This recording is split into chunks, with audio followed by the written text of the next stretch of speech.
And we're going to be using an ingredient called GDL, which is Delta-Lactone. So it's used just to coagulate the soy milk and make the tofu.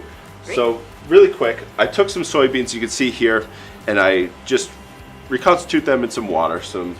Just soak them in some water. Then I take that and I blend it.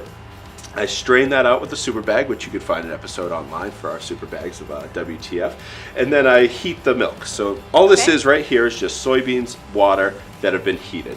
Okay. I'm going to pour this into this container. And in here, I have 1 gram of GDL, 1 gram of cornstarch, and all that does is it allows the GDL to disperse properly, and 10 grams of water. And this is a half batch than the recipe that you'll find online. I just want to be able to show you can fill up one of our containers here. So I'm going to pour it in very quick, and then from there I'm going to pour it into my mold. And the reason why I do that two-step pouring is that it gives it a little bit more time to mix together. So when it goes in, it starts to mix, and then I pour it into my mold, it'll mix even more. Now we don't touch it, but in a few moments, this will then be tofu that I can serve. And this is a very soft type of tofu. So this is known as tofu fa.